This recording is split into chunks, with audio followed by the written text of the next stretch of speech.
Hello class and welcome to this Teenage Mutant Ninja Turtles Turtles in Time walkthrough right here on Video Games 101 by way of Let's Play with Brigands.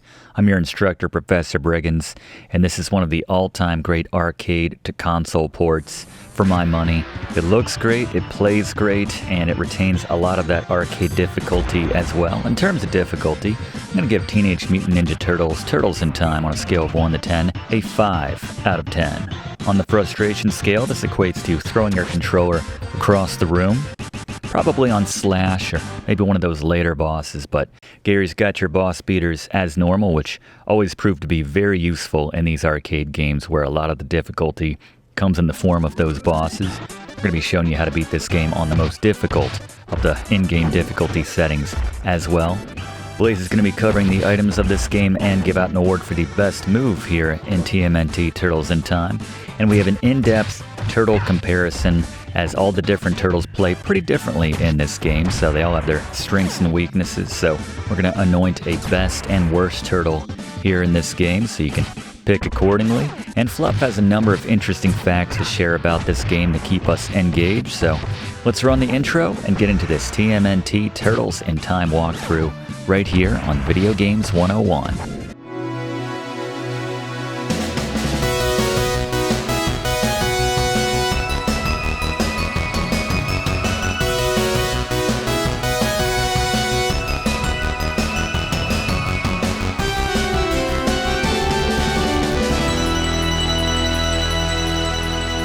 Alright, right here at the top, Fluff, I understand you have some variation on the classic Konami code, which we can use here in Turtles in Time.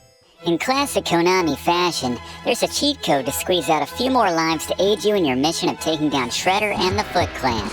On the title screen, press up, up, down, down, left, right, BA on controller 2, then go to the options menu on player 1's controller. You'll find if you cycle through the number of lives you start out with option that you'll now be able to set it to 10, giving you a few more lives to survive the arcade level difficulty of this game. One more thing to mention, which is less of a cheat, but more of a good thing to know still, if you're playing single player mode and you're on your last continue and about to lose your last life, press start on player 2's controller to get yourself a fresh set of lives and continues to play on. There you go. Thank you very much, Fluff. Alright, before we begin a new game, let's take a look at the extensive controls for Turtles in Time here. It's a lot going on. Note that you can change the button mapping here in the options. I like the default of attack with Y, jump with B, hit them together for special. You can see all the little nuance with the different moves. You might want to change the run setting. You can leave it on auto, in which case you just hold down the direction and they'll run after a while. Manual means you double tap a direction to run. And then the back attack on means that if you have an enemy behind you, your turtle will automatically attack them when you hit the attack button. But of course, if you're surrounded, that leaves you open to attack in the front. So something to keep in mind, which leads us into our breaks notes, the keys to beating this game. First, lean on Blaze's move of the game. He'll talk about that in a bit. Don't get surrounded. We'll talk more about that as we get into it. Use Gary's boss beaters. And then finally, all the turtles vary here in Turtles in Time, so know your turtles. It's time to play Getting to Know Your Turtles, Turtles in Time edition. Leo may be the leader of the Turtles, but his fellow Turtles might want to hold a new vote after seeing his stats here in this game. While Leo boasts the second best health overall, in taking every move into account, he averages the weakest damage out of the group, which is a real head-scratcher considering he's literally wielding 2 swords. He also barely edges out Raph for unaccountably having the worst reach out of the group when taking his entire combo into account.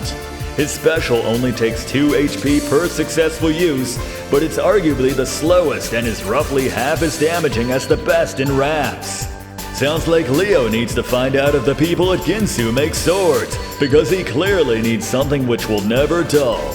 C tier. With his preference for partying and taste for pizza, the most relatable turtle for kids in Michelangelo has always been the most popular, and this is finally and clearly reflected in his stats here in Turtles in Time. Not only does Michelangelo have the most health out of the bunch, he also deals the second most damage overall, and specifically boasts the best regular attack and combo damage. Yes, rounded wood is more powerful than literal swords, but I digress. This makes him ideal for beginners and players looking to tank their way to defeating the Foot Clan. His special deals an average amount of damage as he flies a short distance through the air and only costs 2 HP per successful use, which all in all adds up to Mikey being the best rounded turtle. S tier. With average marks across the board, Don isn't getting the preferential treatment he got in the original TMNT NES days, as it's clear whoever he was sleeping with at the time no longer works at Konami. Thankfully, Donatello does boast what is far and away the best attack range out of all the turtles. And you'll need it because Donnie pairs that with what is objectively the slowest movement speed out of the bunch. He clears a decent amount of space on the screen with his special, and it's the second most powerful of all the turtles, but it comes at a price of 3 HP per successful use. He's not Leo bad, but he's definitely not Mikey good. B tier.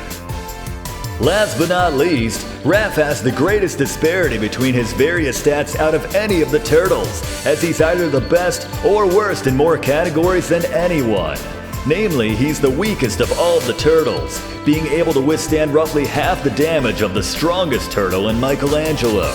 This penalty is offset by the fact that he's easily the fastest turtle overall, allowing him to easily escape damage and reposition on the screen to avoid being surrounded as necessary, not to mention walk up, stun an enemy, and slam him into the ground on demand.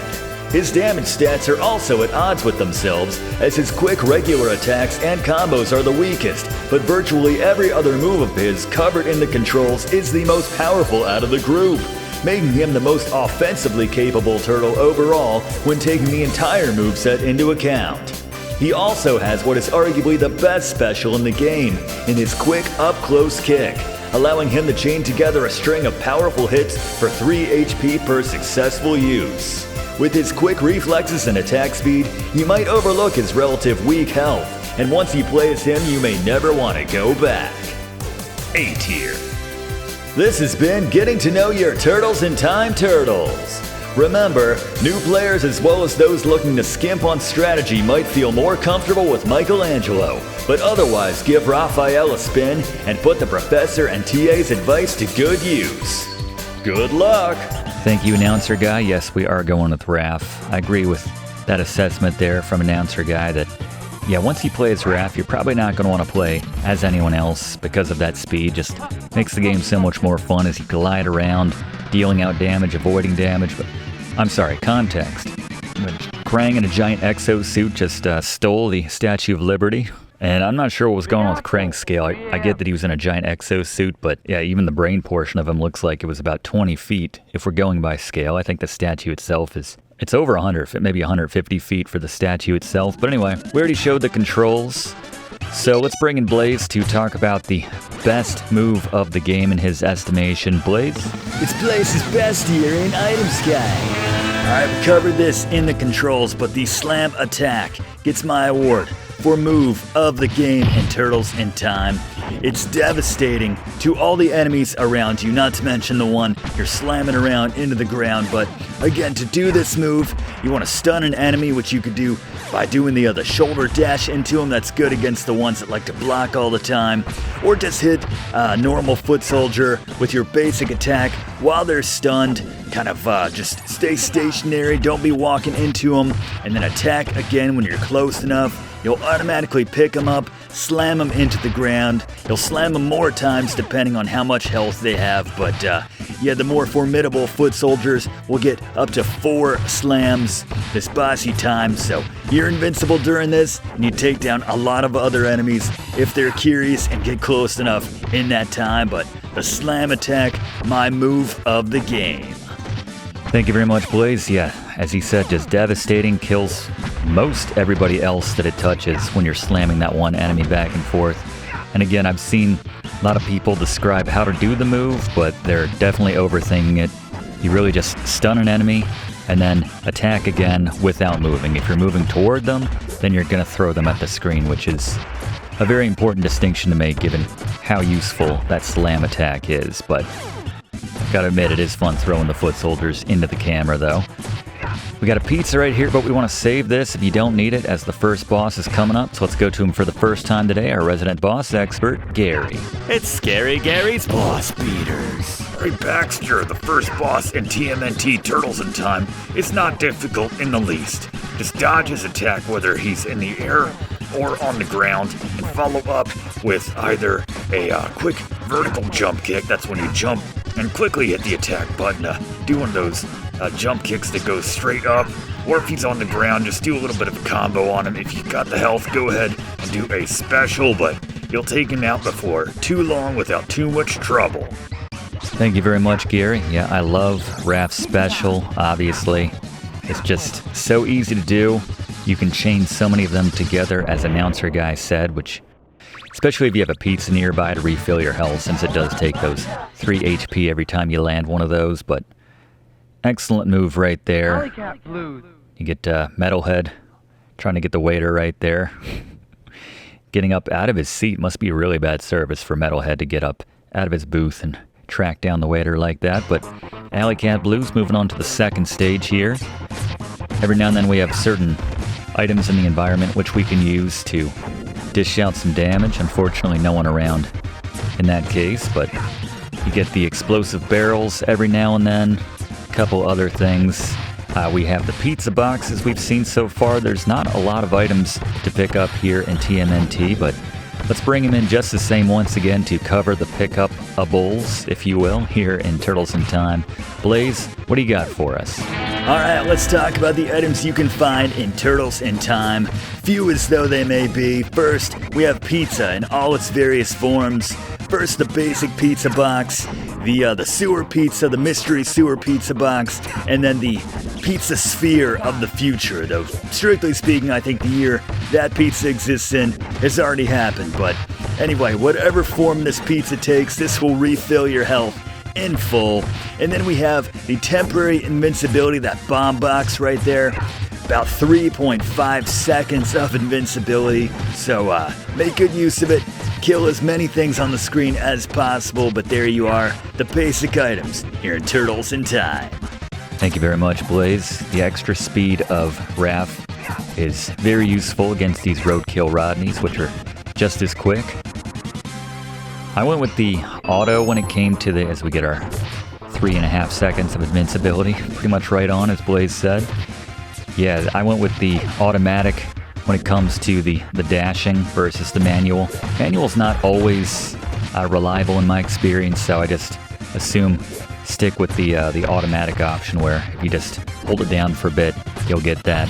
Just what I'm more comfortable with, but it's your call. The sensitivity on that double tap doesn't always come through when you need it to, so almost lost a life there.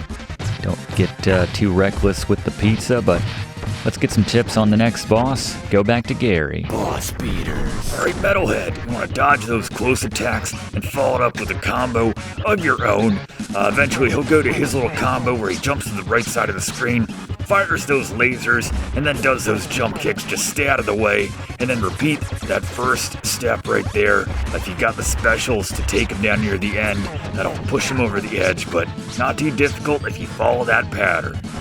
Yeah, it would have been nice to be able to preserve that pizza right there. There's not always going to be a pizza sitting there as you're taking on a boss, so... Yeah, Metalhead, not too difficult, as you might expect, being one of the first bosses in the game. Yeah, do not sleep on the dash special right there, which is literally just dashing and then hitting jump and attack together. It's free in terms of costing you any health versus the regular special, and especially if you're Raph, it's the most powerful version of that versus all the turtles.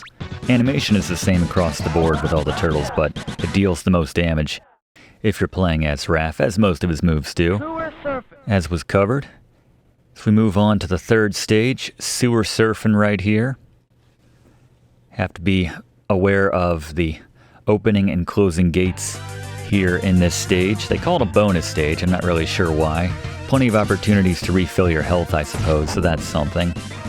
And the enemies, you don't have to fight them, most of them at least, will disappear after you pass them. Mind the little spiked kind of landmines that are down here in the sewer. You can take out these sword Foot Clan soldiers if you do a jump kick or one of those slower kind of float type jump attacks, which you can do. Mention that in the controls, but it's a little difficult to describe. You basically do a jump and there's those mystery pizza boxes in the sewer, no less. Yeah, staying in the bottom right for the most part is the safest place to avoid those gates. Only a few of them. We can actually do our special to avoid those. We can also use that float type maneuver. And then the aliens popping out. But yeah, it's just jump, and then like when you're right at the peak of that jump or just coming down from it, there's a sweet spot where you can hit attack. And instead of doing a normal jump kick, you'll do that kind of staggered floating down type move right there that we just showed. Get the pizza at the top. They'll give you your score, and we're taking on the next boss now in the Rat King. Let's go back to him. Gary. Boss beater. At the Rat King, there's a bit of a sweet spot with the Rat King if you stay at the very top. First, stay at the top to avoid those missiles that he fires. Both of those varieties. You can use that kind of floating attack where you jump and then you attack just as you're coming down from that peak to buy yourself some more air time and avoid more missiles. But when he goes to firing out those mines, that's when you want to get up on him from the top and get those hits in. If you got specials, just launch those one after another. One good string with Raph, as you can see, gets him pretty weak and he's ready to drop. But yeah, just stick to that sweet spot, stay up top, take him down. Thank you very much, Gary. Yeah, relatively safe up at the top. As you can see, you don't have to avoid too much in terms of the missiles. Just watch out for those flames that come out, but down he goes. Now we're gambling a little bit, burning through all of our special. But yeah, just eats away at that health. The most powerful of all the specials, and as we mentioned, just chain them together. As we're finally already at the Technodrome, excuse me, it's only level 4, short game, class? Well, while we're battling our way through the Technodrome, let's go to Fluff for a Fluff fact about Turtles in Time. Teenage Mutant Ninja Turtles 4, Turtles in Time, is the 1992 SNES port of the 1991 arcade title of the same name without the 4 from Konami, with the number 4 being added to keep with the numbering system of the original trilogy on the NES. All 3 games of which we've done classes on here on Video Games 101, which you can check out via the playlist in the description. In case you were curious, the European version was in fact once again titled Teenage Mutant Hero Turtles 4, Turtles in Time, keeping consistent with something I mentioned in our class on the first TMNT game, where that was the renamed title in Europe due to the perceived violent connotations of the word ninja in those regions at the time. The European version is also interesting for featuring a 4 in the title, considering the fact that Turtles 3 The Manhattan Project was never released in Europe. But enough about titles. As Announcer Guy covered earlier, all of the Turtles are decidedly different in Turtles in Time, with their own strengths, weaknesses, and a couple custom moves each. While the SNES version is relatively faithful to the arcade version it's ported from, console players were treated to an extra stage in the Technodrome, a battle mode where you can fight another player, and a time trial mode, none of which existed in the arcade. They also added the ability to intentionally throw foot soldiers versus randomly alternating between throws and slams, which is necessary for the first Shredder battle on the Technodrome. The 4-player original arcade cabinet for Turtles in Time was a big success for Konami, even purportedly becoming their best-selling arcade cabinet. So we got an exclusive level to this version of the game right here, and we have an exclusive visit to this channel with Gary. Boss beater. Right, Tokka and Rahzar, we want to prioritize Tokka first. We want to isolate Tokka. Keep away from Rahzar. Do not engage if they're close to one another, but you can just use those dash specials, so you're dashing, and then you hit the attack and the jump buttons together to do that kind of diving, hovering kick that does a decent amount of damage to Tokka, and he doesn't really have a lot of answers for that one, so repeat that to finish him off. Then turn your attention to Rahzar. You can use single or combo hits. Ideally, you can use some specials if you got him in the tank, but just follow up every time you attack him by getting out of the way, because he's going to throw one of those little claw counters at you, but repeat this process on him. He'll take him down. Thank you very much, Gary. And there he goes. Looks very cute. Has a little pup. Big doofy look on its face. I like they programmed in that specific sound effect if you want to be cruel and slash a poor little pup. Might want to grab that pizza after that battle. They know you might need it. So we take the lift up here and just trying to use that slam move as much as possible. As all we got here are foot soldiers. Just simplifies everything so much as we grab an extra life there at 400. Every 200 points we get, and I want to mention, it's on this difficulty, I want to mention that the number of points we get will vary depending on the move you use to take down certain enemies. So you get more or less points depending on which moves you pull off. We mentioned that there was a specific move in the controls which is difficult to pull off. It's sort of a super shoulder, as we like to call it. To do it, you do the dash, and then you do your flip.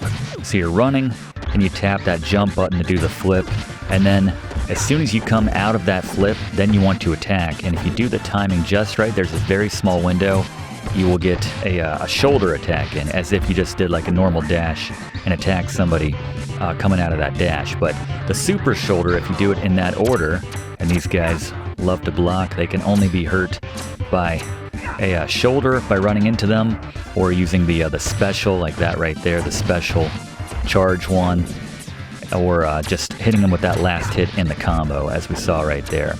But yeah, the super shoulder, if you can get it off, again, dash, flip, and then as soon as you come out of that flip, do the attack. So you're not doing that slide, just time it just right so you get that shoulder out. That does the most damage in the game, specifically when Raph does it, so for what it's worth. And that'll earn you, I believe it's 4 points versus, it's, you know, amongst the most points you can get for a regular kill in this game when you can pull that off. But anyway, I'm sorry, I'm talking on top of Gary right now. This is his time. Gary, Shredder, what do we got? Boss beaters. Alright, our first encounter with Shredder, the key is to always be moving. He likes to fire that turret at you if he ever gets you in his sights, and launch out that claw. If it ever turns red, those sights where that claw gets a little too close for comfort, just jump to get out of the way. But you got these foot soldiers that like to block, so you got to use the dash and then the shoulder move to get them to drop their guard and stun them, at which point you want to go ahead and push into them and press that attack button to throw them into Shredder. On the hardest difficulty, it's going to take 9 of these to take him down, but repeat this process and you will. Thank you very much, Gary. Yeah, this one is certainly the most tedious of all the boss battles here in Turtles in Time, I have to say. And when you're rushed to and you don't have a lot of room to operate in, other foot soldiers on the screen trying to hit you, you got the claw to watch out for, the turret if and when you run through its crosshairs right there. It becomes difficult to get that toss off on top of everything else that's going on. And then sometimes when the foot soldier is already weakened from a previous shoulder and you just forget about it, then you'll sometimes just accidentally end up killing them. But that should do it. That's number 9. Very short game. This might be the shortest of all the... Oh, he's not dead. All right. That patience is wearing thin. Yeah, ours was too on that last battle, Shredder. You just learn to deal with it. Time warp from which you will never return. Thing I never understood about this, I mean, putting the logistics of time travel in a game, or just Mutant Turtles for that matter, that no, martial arts. Putting all that aside, I just always thought to myself, why doesn't Shredder just leave us in the past? Back in the year 2.5 billion BC. All right, that's going a ways farther back than I believe the dinosaurs existed. I'm not a paleontologist, I'm not a historian, but I believe at best dinosaurs existed maybe 250 million years ago, so a bit of a jump right there that I never picked up on. But anyway, I'm no Fluff, but I'm not sure that math checks out there.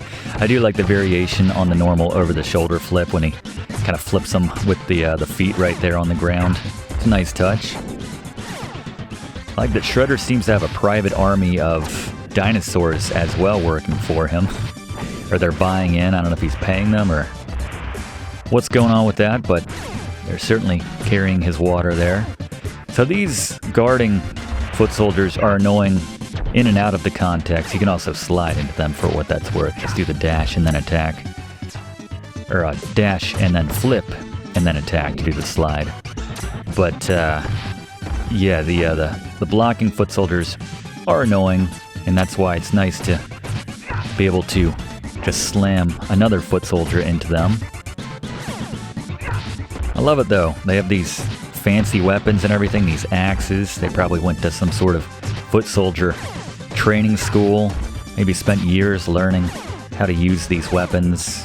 I mean, the robots in this version, so maybe not. Maybe there's programs, but still. And they don't even get a chance to use them. So we got some stone warriors here, and we might be looking at our first death. No shame, hardest difficulty, but yeah, we can toss them. We can't throw them into the screen. We can't slam them. We can just give them that light little toss right there. Still very effective to slam a foot soldier into them whenever you get a mix and match variety of the two. Note that the axe foot soldiers will get stuck in the ground there for a little bit. Note the yellow ones with the bombs, and he just tries to walk away. He's like, I did my job. I'm going home. Got a tall one and some reality television waiting for me back there. Yeah, mind the bombs, whether you take them down yourself or they get that throw off right there, but yeah, if we can, this will work. Definitely prioritize those for the ones that like to block. They're amongst the most frustrating enemies in this game. Can't get that pizza soon enough. Note that the bomb will cause collateral damage. Friendly fire on these. Oof, that was close. We'll say it's very difficult to get one of those super shoulders off. Powerful though as it may be. Just because there's not a lot of real estate on the room when you move left to right or right to left. There's only so much room whether you're doing a manual dash or you're doing one of the automatic ones. Stay on the left side. Just hitching a ride. He's just having a good time, living his best life, that foot soldier. Can't be precious with this pizza, we need it right now. Yeah, it doesn't matter how powerful any attack in this game is, it all just pales in comparison to doing that slam attack. Not just killing the enemy you're targeting at the moment, but everyone else around them as well.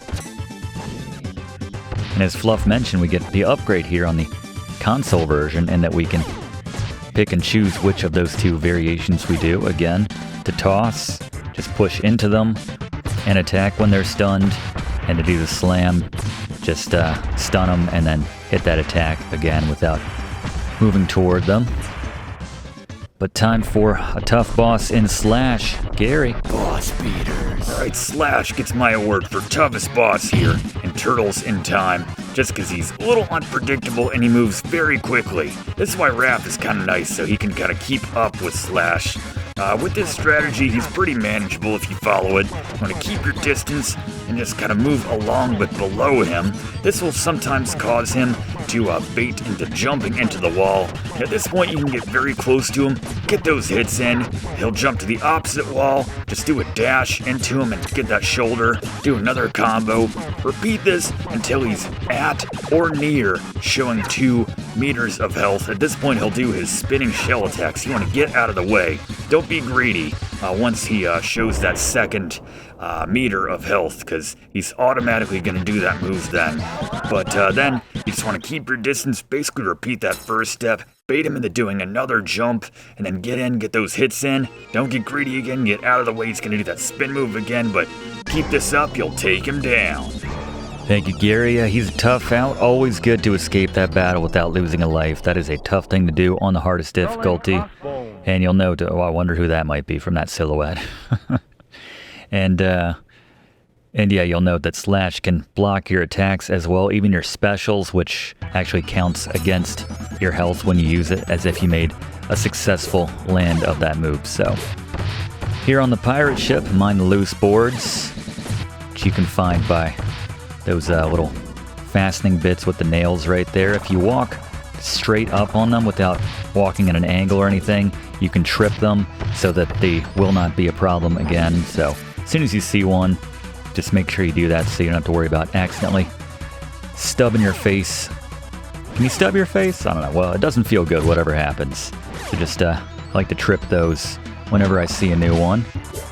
So the yellow foot soldier, had we let them attack us, they have a special weapon called a chakram, I believe it's pronounced. Somewhere around then, but it's like a razor-lined disc, like a frisbee, but very dangerous, very deadly when it comes to making contact with your turtles, especially Raph, the weakling of the group, so just prioritize those guys whenever you see one on the screen. Not all the yellow ones, but the ones carrying those little kind of teal-colored discs. And mind the fire from the other ship right there. Those cannonballs can also hit the foot soldiers and those enemies for what it's worth.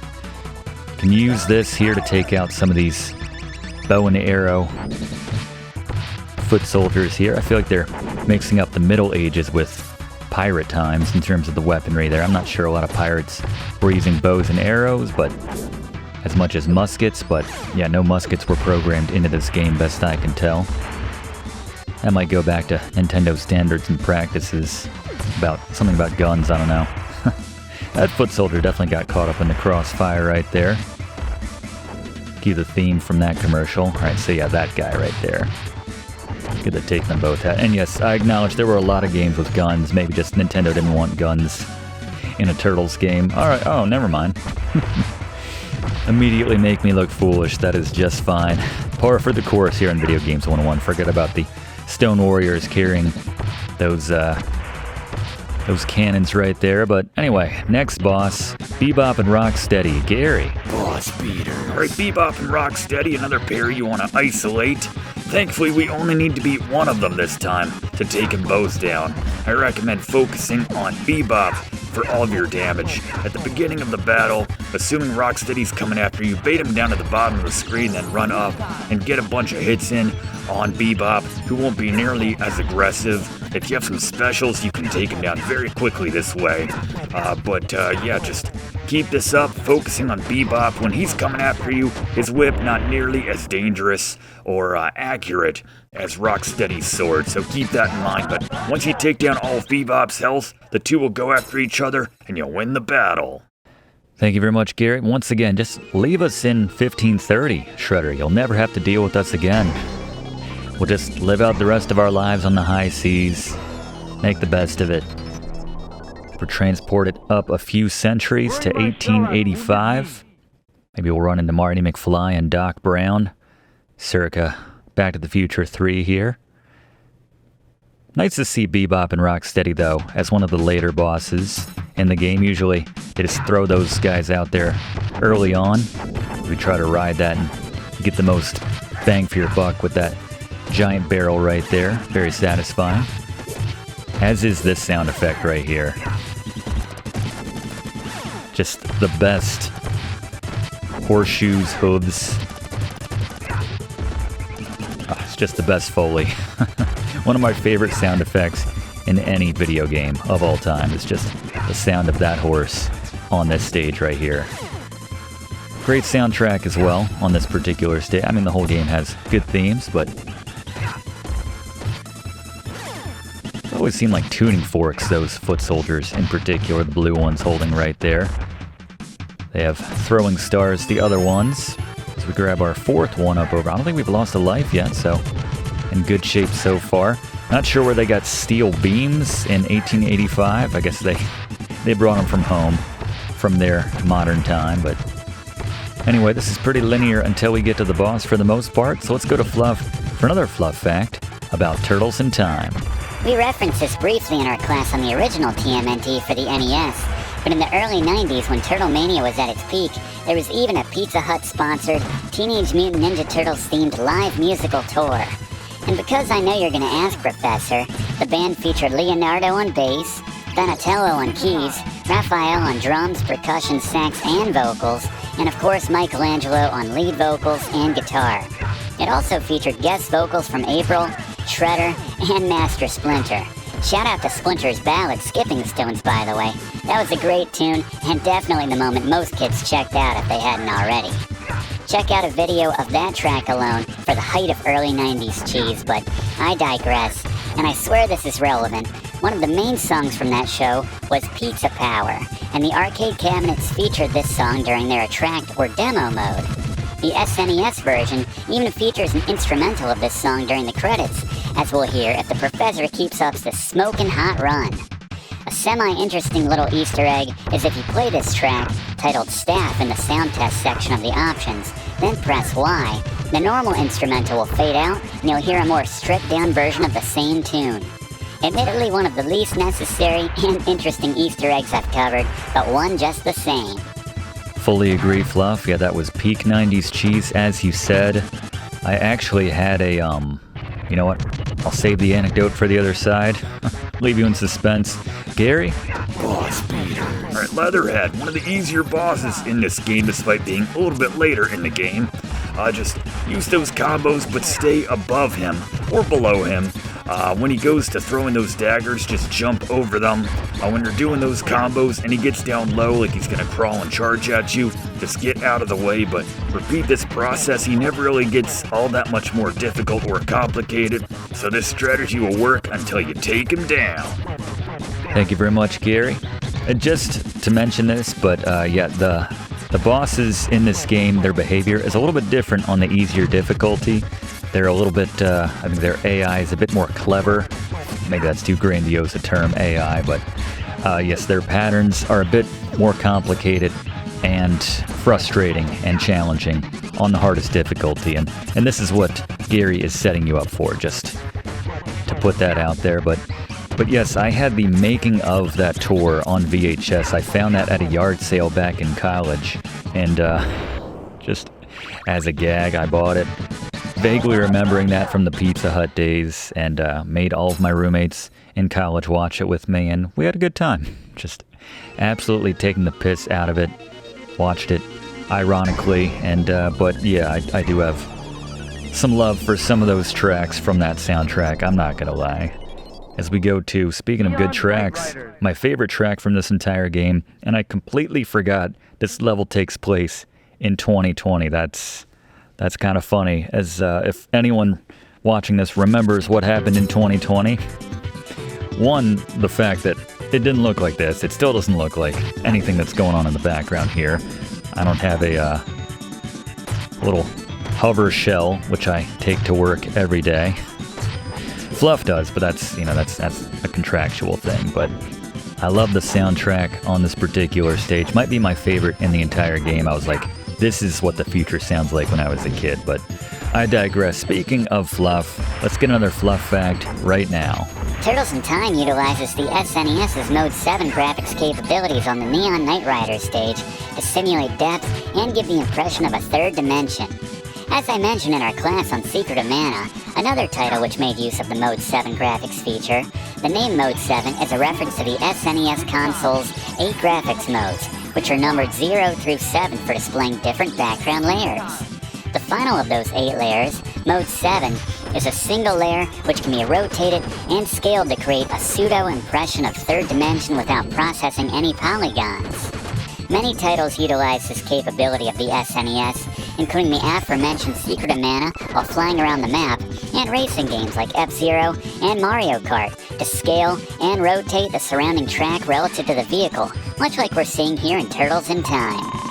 Yeah, if you played F-Zero for the SNES, a lot of this will look very familiar, especially that texture that's going on there just off of the road, but I always thought it was very ominous when Super Krang flies in the background. Intimidated me as a kid, probably because I didn't have Gary. Boss beaters. Alright, Krang, we want to use that move where we're staying as high up as possible, where we can still make contact with our attacks. This allows us to avoid most of his attacks. Certainly, the missiles that he fires out at you, just stay above him. Every now and then he'll back off and fire a bunch of bombs into the air. Just use their shadows to guide your movement to stay away. You can use that kind of floating attack, when you jump, and then use that attack just as you're coming down to buy yourself some more air time. But repeat this strategy on Krang. Use those specials when he's close to take him down. Good luck. Thank you very much, Gary. Yeah, not too difficult if you focus on that strategy. Call this Super Krang? They just call it Krang right there. Remember him in the suit as being Super Krang, but... By the way, does anyone else hear another one rides the bus? Or, I'm sorry, another one bites the dust? I went Weird Al there for a second. But that do-do-do-do-do-do, just listen for it next time we fight a boss. We're gonna pay. I don't know, not if you don't warp us to the next stage. If we just stay here and cure COVID, how about that? No. We're jumping ahead now, I believe to the year 2100.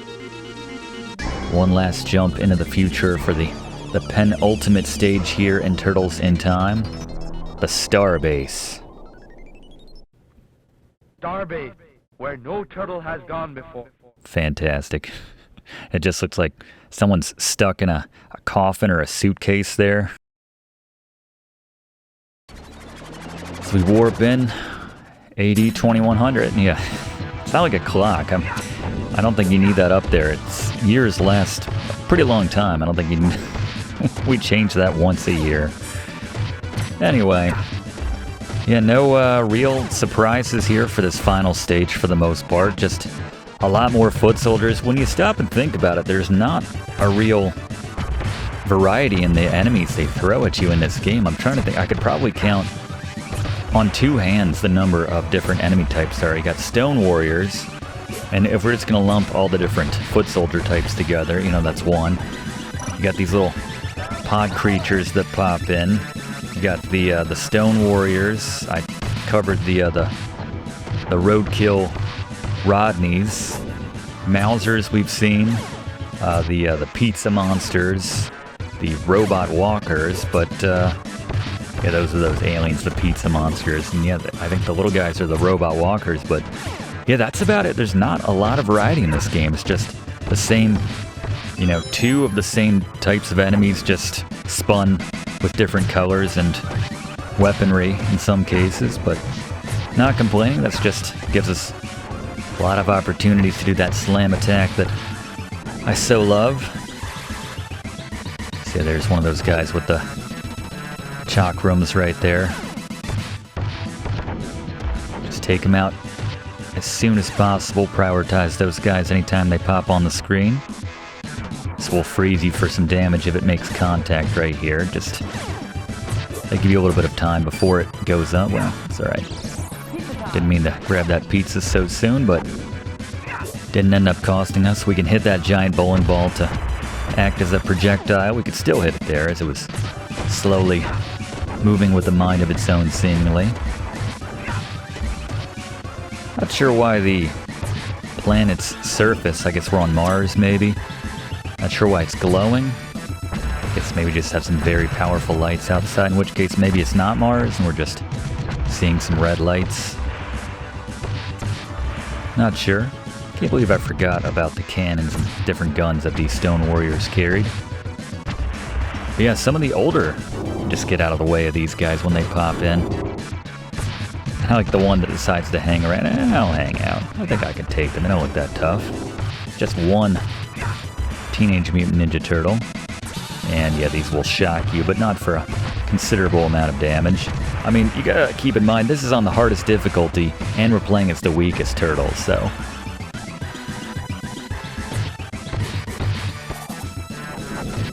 I like that guy from the Wild West stage. Didn't want to give up his little chain, or maybe he was on the High C stage, I don't remember, but regardless, didn't want to give up his weapon.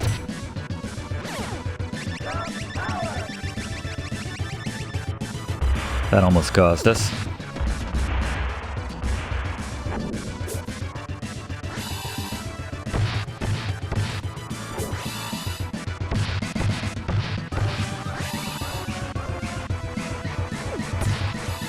And another instance where we have a pizza waiting for us where the boss appears, so we can save that. I don't know what the rule was, you know, when we're playing alone, obviously, it's all for you, and just about preserving it, grabbing it as you need it, but when it's two-player, pizza always goes to whoever needs it more. That's the house rule right there. Alright, listen for it right here. Hear it right there? Do-do-do-do-do-do. I'm sorry. Gary, what do you got? Boss beater. Krang in his little pod. I like to use the dash specials back and forth. Get out of the way when he's stopping because he's about to fire at you, but clean up those little pod enemies he drops as soon as they come out. You don't want to have any distance between them so they can get their little projectile shots off on you, but honestly, this battle never gets too much more complicated. Just keep up with those dash special attacks. You'll take him down. Thank you very much, Gary. Yeah, mind the little robot walkers there. I believe I was blanking on their name. It's just the name creates itself, essentially. Robot Walker. And I think just maybe one more special will get it done here. Looks like we got 2 more to use if we need it. Very satisfying. Love that face. Robot Walker's like, I'm getting out of here. That hole's our way home. Let's go. Back to the good old year of 1992. I think it's 92. In the arcade game it said 91, but in this case, given that it came out a year later, back to the Technodrome.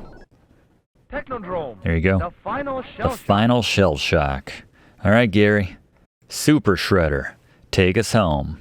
Boss beater. Right, Super Shredder. Arguably one of the easiest, maybe the easiest boss in the game. Stick to this strategy. You want to stay safely just above Super Shredder, but close enough to react to whatever move he goes with.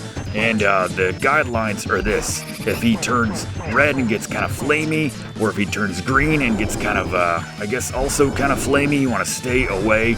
Those are 2 very dangerous attacks, especially the green, which is basically an instant kill. It will turn you back into a normal turtle.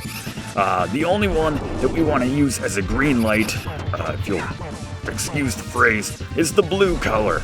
When he turns blue, that means he's just about to launch some archetype attacks into the air which have no bearing on you. This is where we get our hits in, and just avoid the reds, avoid the greens, go in on the blues. I can't believe he's that easy, but take him down, and congratulations, you have beaten Turtles in Time.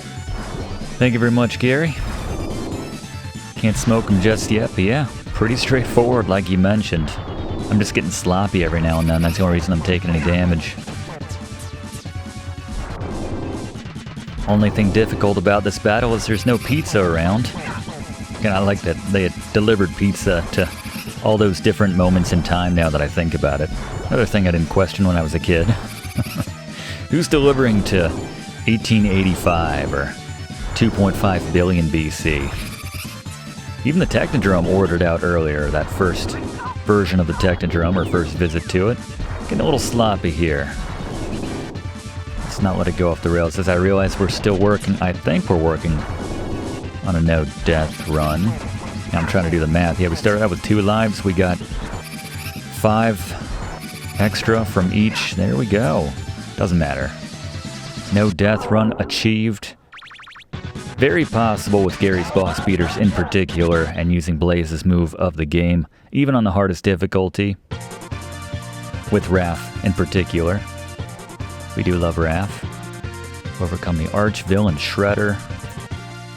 Love this shot of the guy, the rando jumping in the background. Yeah! Then Splinter giving us the eyes, like what is that? I thought we changed you back to your normal form at the end of the first TMNT game from Konami, Shredder. Never liked this still right here, though, of Mike smacking Raph off of the side of the blimp, practically. As we give some love to the programmers here.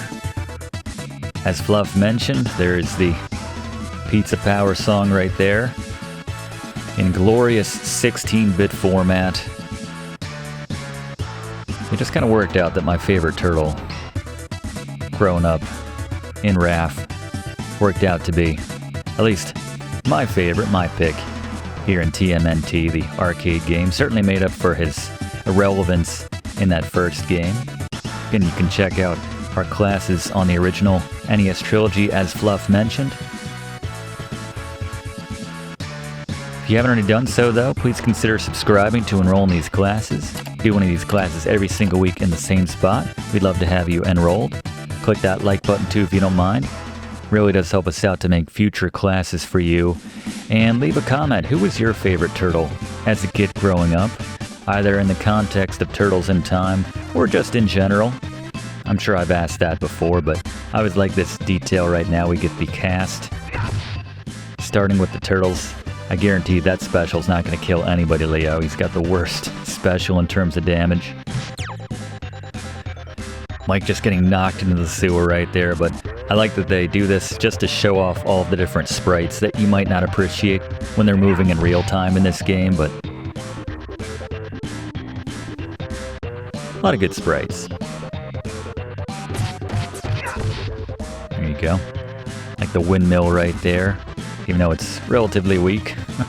That's not his strong suit right there. And Splinter giving us the eyes once again. He's flirting with us. Very strange. And this shouldn't take too long. I was just calling this out. That there are probably, like I said, less than 10. I think I can count on two hands the number of enemies. So let's just go through them. Foot Soldiers 1. Roadkill Rodney, that's 2.